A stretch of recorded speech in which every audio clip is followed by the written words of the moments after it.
A very warm good afternoon and welcome back to our video lecture of General Knowledge. So dear students, how are you all? I hope you all are good and taking good care of yourself. So we are here again with a new video, new chapters for GK, of GK, fine? So let's begin with a short prayer, and for that I request you all to join your hands and close your eyes and repeat after me. Thank you God for protecting us.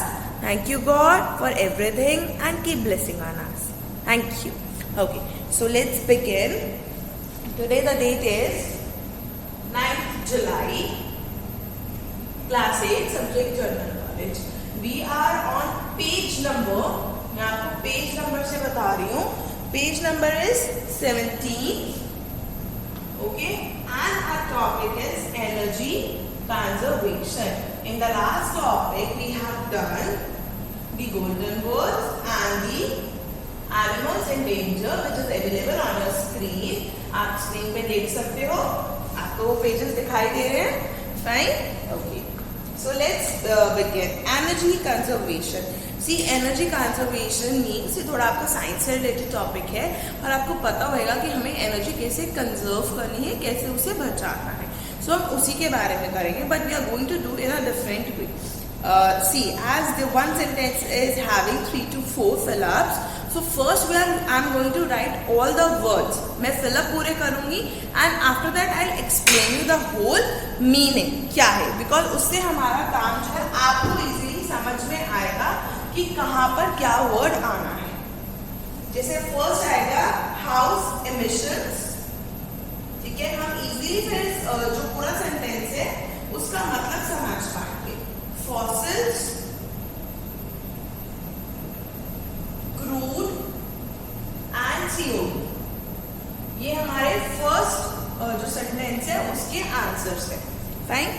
सो क्या है, question क्या है, exercise क्या है. सबसे पहले filling the blanks with suitable words from the help box. Help box आपको नीचे दे रखा है.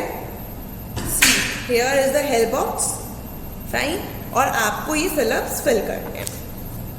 सो हमारा फर्स्ट सेंटेंस क्या है, one of the major reason for greenhouse emissions, यानी कि इन सब का क्या है, जो हमारे ग्रीन हाउस फिनिश हो रहे हैं is burning of the fossils. जो हमारे फॉसिल्स हैं जब हम उसे बर्न कर देते हैं. Fuel like coal and crude oil, ठीक है, जब इन्हें हम बर्न करते हैं. Reducing the demand for oil and coal will lower the emission of CO2, जिससे हमारी ऑयल की और कोल की जो डिमांड है वो कम हो गई है. उसकी वजह से हमारा जो CO2 है वो भी खत्म होने लगा है. Fine, clear, okay. So the next is it's fission and radioactive. Fission and radioactive.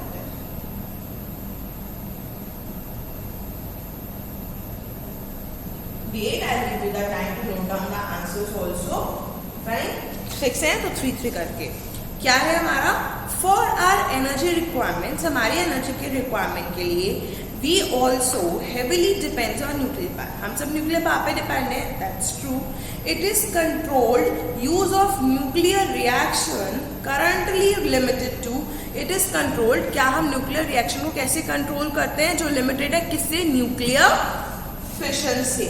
And radioactive decay, जो इलेक्ट्रिसिटी जनरेट करने के लिए फिशन और हमें रेडियोएक्टिव चाहिए होती है, उसकी वजह से जो हमें we are totally depends upon the nuclear power. Third is nuclear energy, fissile material.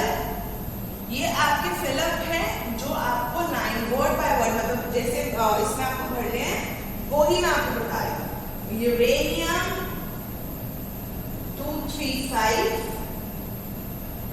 accelerated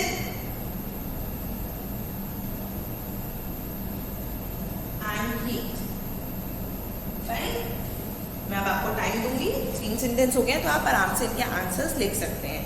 nuclear energy clear is produce when, कब प्रोड्यूस होती है, एक फिसिल, क्या फिसिल, मटेरियल हमारा, सच एज यूरेनियम. हमारा ये जो मटेरियल है uranium 235 is concentrated that the natural rate of radioactive decay is, उसे हम एक्सिलरेट मेंटेन करते हैं in a control chain reaction and heat which is use to, किस चीज के लिए ये एनर्जी यूज होती है? Boil waters, produce steam, run turbines and produce electricity. Fine, clear? ये थोड़ा आपका एनर्जी से रिलेटेड है, तो अगर आपको किसी भी पॉइंट में दिक्कत है, you can ask a science teacher also for the same. और अदरवाइज आपको नहीं समझ में आता तो I will explain you again. So I'm giving you 1-2 minutes to write down the answers from here, and yes, I'll do send the PDF also with this video. So आप note down कर लीजिए. Fine, done? Okay, I'm waiting. आप note down कर लो. Let's move further. We are on fourth. Fourth क्या है हमारा? Need of the hour is to dash energy. हमें क्या करना है? हमारी किस चीज की जरूरत है? हमें एनर्जी क्या करनी है? Conserve. Instead of using non renewable, हमें नॉन रिन्यूएबल रिसोर्सेज यूज नहीं करनी है. वी हैव टू यूज, कौन सी रिसोर्सेज हमें यूज करनी है? Renewable resources of energy like solar, hydel. और कौन कौन सी एनर्जी हमारी renewable? Jio thermal, wind, tides and biomass. यहाँ इन्होंने ये बोला है कि अब हमें एनर्जी कंजर्व करने की जरूरत है, ठीक है. और हमें कौन सी रिसोर्सेज नहीं यूज करनी है? हमें नॉन रिन्यूएबल रिसोर्सेज यूज नहीं करनी है. We have to use the renewable resources, जैसे हमारी सोलर, हाइडल, जियोथर्मल विंड्स हो गई एंड बायोमास. क्लियर?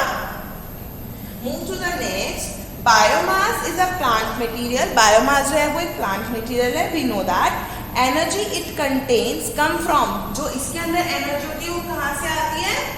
सन से. थ्रू द प्रोसेस, किस चीज के प्रोसेस से? किस प्रोसेस से आती है? That is photosynthesis. कौन से प्रोसेस से? फोटोसिंथेसिस से. Plants capture the sun energy. Plants जो होते हैं वो सन की एनर्जी को कैप्चर कर लेते हैं. When they are burned, और जब वो जल जाते हैं, they release the sun energy they contain. और वो उनके अंदर जो सन एनर्जी होती है उसे वो रिलीज कर देते हैं. It functions like a natural, क्या ये वर्क करता है as a natural battery. Right? Okay. Clear? Now the last one. Biofuel include fuels derived from biomass. Biofuel में ऐसे फ्यूल होते हैं जो बायोमास से आते हैं, कन्वर्जन, जो बायोमास के कन्वर्जन से आते हैं. As well as solid biomass, solid biomass से, लिक्विड बायोमास से एंड वेरियस बायोगैस, और बहुत सारी बायोगैस से. इट इज वेरी, क्या है ये? Friendly. It is very friendly, यानी कि ये नुकसान हमें नहीं पहुंचाती. ठीक है. सो जो इससे पहले हम कर रहे थे वो हमारी एक्सरसाइज ए थी. Now exercise B. So note down these the answer of these 6 points and after that we'll start with the B. There is a twist in this B1. I hope you have noted down. B exercise is your homework, which you have to do yourself. Do it yourself. अब इसमें आपको करना क्या है, मैं आपको explain कर देती हूँ. सी, एनर्जी सोर्सेज दे रखे हमें, एडवांटेज का कॉलम है, डिसएडवांटेज का कॉलम है, और नीचे यहाँ पे आपको ऑप्शंस भी प्रोवाइड कर रखे हैं ना. सो ये आप जो है आपको होमवर्क में करना है. Fine, clear, very much clear to you all. Okay, so हम एक बार रिवाइज कर लेते हैं ये 3 टॉपिक. मैं आपको ओवरऑल बता देती हूँ. हमने इस टॉपिक में क्या पढ़ा? हमने पढ़ा एनर्जी कंजर्वेशन से रिलेटेड कि हमें नॉन रिन्यूएबल रिसोर्सेज नहीं यूज करनी है.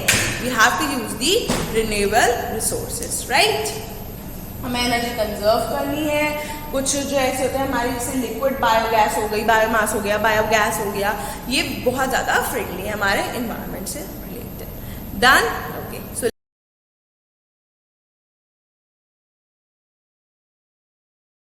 uniting souls. It's about my country, my people and my world. अगर हम यूनिट की बात करें तो वो आता है my country, my people and my world. Fine.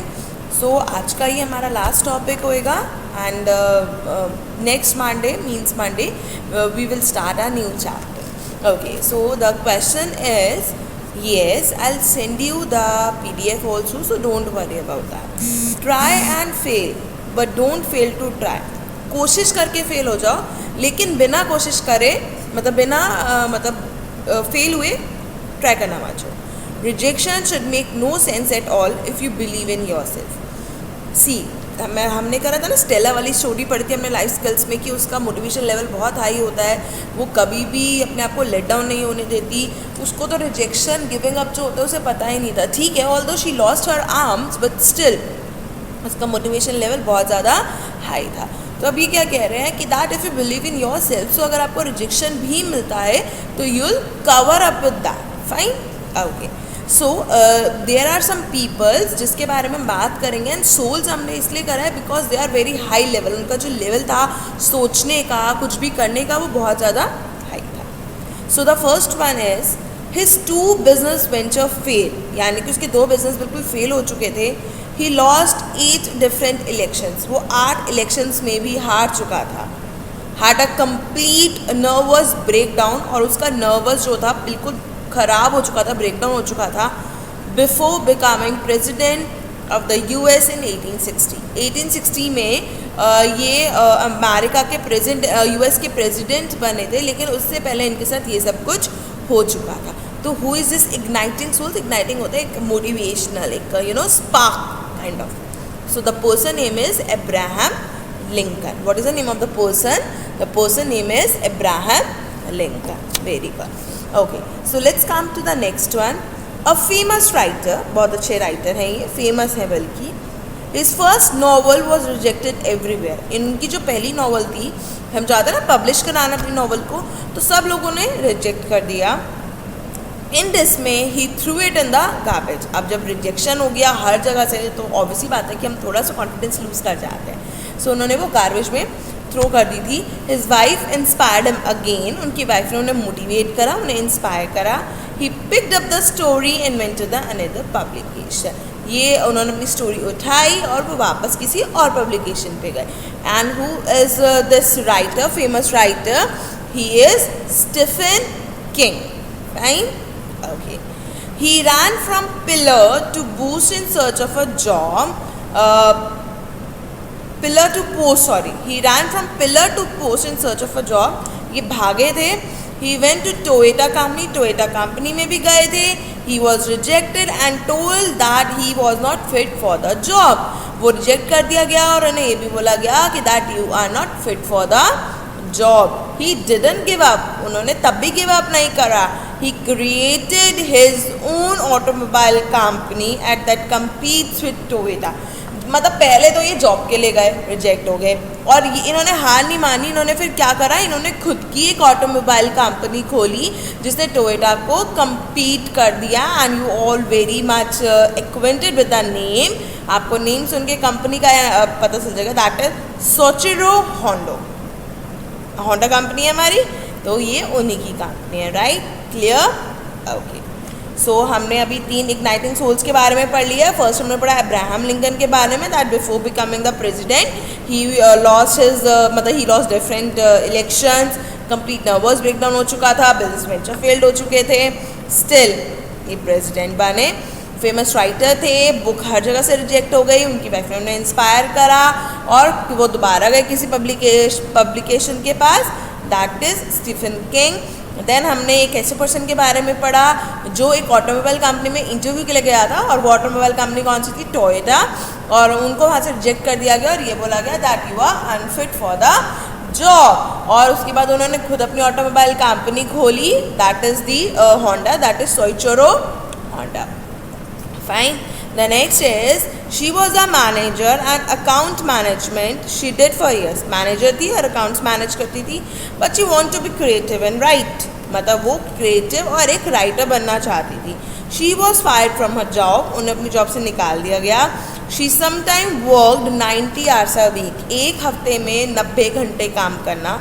Later become America's best selling author. और थोड़े टाइम बाद वो अमेरिका की बेस्ट सेलिंग ऑथर बन गई थी. The joy luck club, the kitchens god wife, the 100 secret senses are few of our books. ये उनकी कुछ बुक्स के नाम है। That is Amy Tan. कौन है ये? Amy Tan. Very good. Next is he was no scholar, यानी कि पढ़ाई में अच्छे नहीं थे। Rather took a drop and his parents persuade him to return to school. जब ये चाहते थे कि इनके पेरेंट्स चाहते थे कि स्कूल वापस जाए, लेकिन उन्होंने फिर भी ड्रॉप कर दिया। He was admitted to learn disabled class, later graduated and follow his dream of film making. Later in life में Jaws which took in $470 million।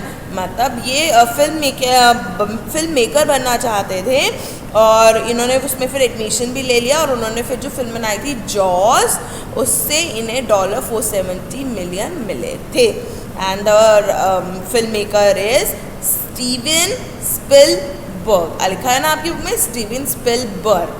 Fine. See यार, so many peoples are there in our country जो कितने ज़्यादा motivated है, कितने ज़्यादा मतलब you know believe करते हैं अपने आप में कि कोई बात नहीं, एक बार रिजेक्शन मिला, 2 बार मिला, 3 बार मिला, हर जगह से मिला, बट स्टिल उन्होंने अपना कॉन्फिडेंस लूज़ नहीं करा। और हम क्या होता है, अगर हमारे 25 मार्क्स आने चाहिए और हमारे 20 आ गए तो विल लूज़ होप। हमें फुटबॉल की टीम में जाना था लेकिन हमारा सिलेक्शन नहीं हुआ, हमने फुटबॉल खेलना बंद कर दिया। हम साइकिल चलाना सीखते थे, साइकिल चलाने से गिर गए और उसके बाद हमने साइकिल चलाना छोड़ दिया। तो हम तो कुछ भी नहीं हैं लोगों के आगे, you know. Sometimes rejection means a lot to us, लेकिन इन सब लोगों के लिए तो it's just like a normal thing. ठीक है, एक ही बात है, 2, 3, 4, 5, 6, that's it. Now the last one is, as a school going child he was podgy, shy, यानी कि थोड़े हेल्दी थे, shy थे।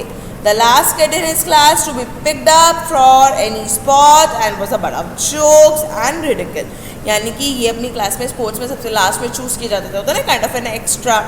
He later became a proficient skier and the youngest person to sky solo to North Pole. Square बने ये, और ये youngest और अकेले ऐसे थे जिन्होंने नॉर्थ पोल तक स्काई करा। The name is Ben Saunders. तो fine, clear, okay. So what we have started today, we have studied about the energy conservation, जिसमें हमने फिलिप्स पढ़े थे और आपको एक होमवर्क भी दिया था, एक्सरसाइज बी, जो आपको खुद करनी है। फाइन। और हमने पढ़ा था अबाउट द इग्निटिंग सोल्स, जिसमें हमने 6 इग्निटिंग सोल्स पढ़े, जिसमें rejection, doesn't means to them, doesn't belongs to them, giving up उनके डिक्शनरी में नहीं था, लाइक स्टेला। तो ये सारी चीज़ें हमने पढ़ी। So next week will continue with some more topics. Till then stay home and stay safe. Bye bye, take care of yourself.